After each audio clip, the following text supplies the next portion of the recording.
We at? Oh my goodness. We are at conscious culture. So creating and fostering a conscious culture. Tactile. So this is how conscious capitalism has this great acronym, tactile, for what a conscious culture has to do with. So yeah, it's in the book, but no, we didn't do it again in your thing. Yes, feedback. Add tactile.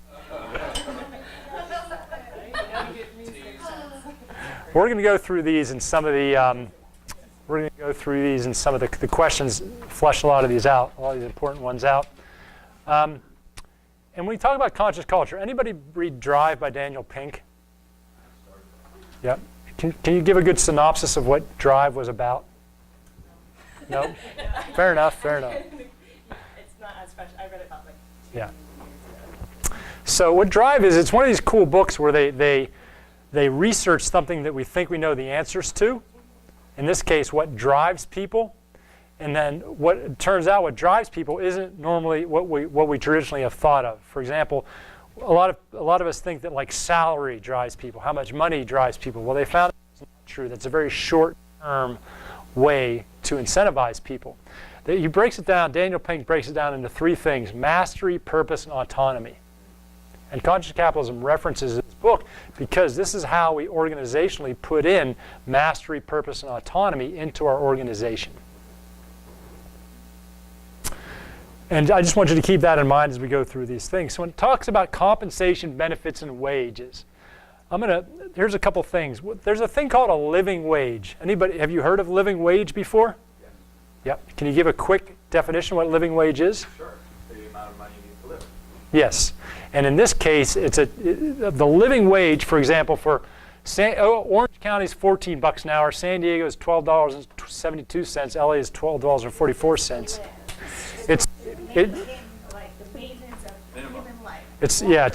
It's for a 2-parent, 2-kid household with both parents working is the absolute minimum they need to keep the lights on. What I was going to say is it's funny when I hear the term living wage, that's always the definition that's the definition, right? But the words, and I try and fight against non sequiturs and oxymorons, in language, especially in an organization, because language drives consciousness and language drives your understanding. When someone hears living wage, they don't necessarily think that's the poverty level at which I'm going to be able to get up in the morning and have enough calories to, get out the door. And like with my day, what I think about is what's the wage that will give you a life that you are willing to live. Yeah. Right. And that's a very different definition because that's not $14 an hour. Thriving wage. Yes. Well, why don't you come out with a thriving wage and we'll put it up in our assessment. Well, there you go. There you go. I've got it. So, but the reason this is important is because what they say is if you have a parent that's not making a living, they can't even feed their kids. As soon as they make 50 cents more an hour somewhere else, they're going to go somewhere else. So how can you have people come to work and buy into your purpose when they're worried about their kids' next meal? So that's why they say living wage is so important. And almost all conscious capitalism companies pay at least a living wage for their low-paid employees. Now on the other end, so we have the low-paid employees. On the other end, we have the executives. And there's a multiple. So there's what we call a multiple. What you do is you take the highest paid employee, normally the CEO or the president, and you say, what's the multiple between them and the average employee? And in Whole Foods, I think it's capped at 19 times. And so 20 is a good. In some financial services, this is 200 to 300 times. So in financial services, yeah, you might have somebody making billions of dollars a year. The average person's getting paid $75,000 and they're losing money, but the guy's still making billion. Is there a name for this ratio? There is, and I don't know how Okay. to name, but it's interesting. I think what I've read recently, I couldn't remember the number, but traditionally it's been hovered around 35% was acceptable. 35 times. Yeah, but it was the birth of the CEO celebrity that really, in the 80s, that triggered this surge to really escalate on a pretty low. Interesting, yeah. And it's interesting because, well, a couple notes on this is, so if you look at a conscious capitalism, a normal organization will pay the low-end employees not a lot and the bosses a lot. In a way, this is creating more of a middle class, is what I like to say. So you don't pay the executives as much, but you pay the middle people and the lower end more, which in a way is giving back to society. And there's a lot of little intricacies to that because, and what they say is, look, if you have an executive that really wants to get paid a lot of money, you let him go. If there's these prima donnas, because that means that the people that are in your organization, especially the executives, are there because, once you're making 100, 200 grand a year, really, you got your business, your bills paid for. They're there for the purpose. They're bought into the purpose. If they say, I believe in your purpose, but I need $5 million a year, well, they don't really totally believe in your purpose. Otherwise, they wouldn't be. So they say, let those type of people go. John Mackey actually said, hey, he wrote a letter to his constituents. He said, I've made enough money over my career. I'm not taking a salary anymore. He's not taking a salary. And who do you want to work for as an employee? Where do you get your loyalty? This guy making billions a year when you're losing money, or the guy that gives up a salary? So a lot of it's that. Another thing is, and this is important if you're a business owner, salary is different than dividends. I'm also a capitalist. It's conscious capitalism. And what it is the fact of, here's what a salary is, what I'm guaranteed to get paid. And if I own a business that's doing $30, $40 million a year, and I can still only take $100,000 or $200,000 salary, but even if we make a profit, I still get that. But what he says about this is really interesting. What conscious capitalism says is, as the owner, I get paid last, which makes a lot of sense. I'm only getting paid if the company makes money. But that's the capitalism part. So if you're a business owner, don't freak out. That's not you're still going to get paid. But you invested. Your risk is based on the profitability of the organization. Does that make sense? The salary and the dividends.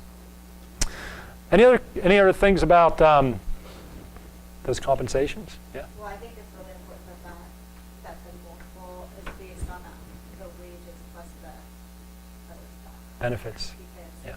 I've seen a lot of companies say, oh, but our CEO only makes $300,000 a year, and they're flying in a private plane that's owned by the company everywhere they go. Right. And they, even on their vacations, and their vacations are paid for, and like a million other things, and their bonus is $20 million, and We got you. Okay, we're gonna speed everything up. So let's make sure our shares are short. Did you have something? Just real quick, I have a little bit of philosophical difference between that and how I think about it. As long as a person has achieved what I'm about to say in alignment with the organization purpose and with everything else that we've talked about consciously, then I think that outside pay for outside performance is always encouraged in my book. Okay. Yeah. I don't think it's important to know that all of these are integrated as part of that systems thinking, and knowing that just because you might have good benefits, if you don't have that other stuff, it's not gonna all fall into place. But also the note that benefits often don't work because not everyone wants the same things too. So I think you need to be conscious or aware of the individuals in your organization and what that means to them. Like, not everyone wants a gym membership, right? Not everyone wants that, and there's other things that motivate them or might help them create a healthier lifestyle for them versus the same benefits for every employee. I guess it makes sense. Yeah. Yeah, and I would just piggyback on that, is I would add, because we offer benefits, same benefits to all employees. A lot of the companies, the benefit plans come on, like, great. But what makes a more of a conscious company, and this is, I recognize a lot of B Corp, we look at these things as well, is the overall wellness benefits. Is there a cafeteria plan? Do benefits include in helping invest in the employees' well-being beyond just, okay, we'll just offer medical benefit. Oh, speaking of medical, another is that you offer medical benefit contribution to all employees. To all employees. Yeah, and the percentage that you cover as far as the medical. Yeah, that's a great thing to bring up. That's a great thing to bring up. Is almost conscious capitalism companies. They almost all of them, like Starbucks, pays the same benefits to the low employees, and even if they're not technically have to pay benefits, they pay benefits to everybody because they think that's the right thing to do. And it's the same benefits, and they call it egalitarianism or something, where it's the same benefits for everybody. The 401k and the health insurance for the president is the same as the guy who's packing the boxes in the warehouse, because we're all We're all human, yes, yes. But this person isn't more human. A lot of this stuff is pretty self-explanatory. Conscious capitalism companies often, they say, are transparent about everything, including salaries. Including salaries. Why not? Yeah. Yeah, but why? Why would it be a challenge? Well, I think, there are pros and cons on both sides. It's a big step, we'll put it that way. Yeah. It does create, if you move to sort of making everybody's salary public, it does create a lot of issues within the company. But I think, and before that, you have to have a structure for. But for example, like in Whole Foods, they say every executive is going to get paid this amount, or they're not going to work here. So I think that they've put in the processes, a structure that supports that. But I think sharing the ranges by job type, this is the range of position. I think there's a difference between sharing them publicly and sharing them within the company. I think sharing them publicly. Yeah, this is in the pub. This is in the company. This is internally. Yeah. Right? So Yeah. within the Well, some company, public companies have to share, actually. public companies share everything. Yeah, that's exactly. But if in a private company, as long as the company and the culture is built and it's something and it's fair and everybody gets paid the same thing, you're exposing that.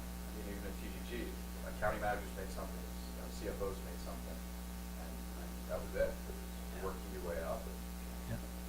If you do self-regulate or democracy, your teammates choose your salary for you. If you want to go that route. Well, in the book, they chose their benefits too. He says that, he puts it to a vote, and everybody decides it. Yeah. And Trader Joe's is a great example. So Trader Joe's, their payment per employee is near the top of the industry, right? So the average amount they pay their employees, including salary and benefits, is near the top. Yet labor as a percentage of revenue is near the bottom. What that means is their people are so engaged, they're getting so much more utility each one, that they'd rather provide that awesome thing and get that great engagement from their employees to get that type. I think this is a great statistic. It shows what you can do. Patagonia, I had to read this twice before I believed it. Patagonia, Patagonia is an outdoor retailer like REI. They get 10,000 applications every year for 300 openings. 10,000 for 300. Do you think they're getting the pick of the crop? But they really live what they do. But that's the type of business gains you can get when you go all in these things. They share a very great impact report. I was doing a little research on some of the stuff that they do. You can see their B Corp report is pretty amazing. Patagonia does a lot of things awesome. They're Yes. the first benefit corporation in the state of California. Yeah. And they're big too. They were one of the first B corporations. And they're huge, right? That's hard for, That's a good example. yeah, it's cool. So we talked about guiding principles as higher purpose, guiding principles for the culture. And these are just more for how your employees are bought in. We talked about training. It's interesting because Container Store, a lot of people know the guy from the Container Store, Kip Tyndall, is a really big conscious capitalism guy. So I think the average retail person, a new retail person, so if a retail store hires somebody new, they get 8 hours of training. At the Container Store, they get 6 weeks of training. So instead of 1 day, it's 6 weeks. The first week is all about their guiding principles. Yeah, that's how he chose to do things. Work environment, they're really big on quarterly 360 employee reviews. Once a year is not enough. It should be much more, and it should be from everybody who's involved. Employee handbook, I think a lot of these are very HR-ish. Collect a lot of retention. It's one thing I was not that great at is collecting, structured feedback on my employees. I would have liked to do that. Health and wellness, we talked a little bit about. Flex time. I really also like this, to have an employee committee giving feedback, a structured way to make sure people get information back. Decentralization. This is a really interesting thing that that they really, really stress. is decentralization. So people, I think you know when you have an organization, you can make centralized decisions as an organization. Well, what conscious companies do is they have what's called decentralization. So they train and give their people authority to make decisions at the lowest level of the organization, because those people are the people that are closest to the customer. So that's why in Whole Foods in San Diego you see Surf Wax, but you don't see Surf Wax in Boston, because they know what their customers want. And that's why you talked about conscious companies being great customer service. Well, they have the training and they have the autonomy to be able to fix that. Like Ritz-Carlton, I think Ritz-Carlton, every employee gets like an amount of money that they can spend on the guests just to make them happy. Like here, just make sure our people are happy. So there's a lot of things. So decentralization takes, you can't just decentralize. It takes a lot of training. It takes collaboration, because if you have a bunch of store managers making a lot of decisions, there's a lot of collaboration so they can share best practices. So it takes a lot of effort, but decentralization is a real key point in there.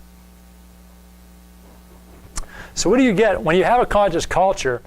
Innovation is a thing that really pops out. And I think innovation is sometimes hard to measure.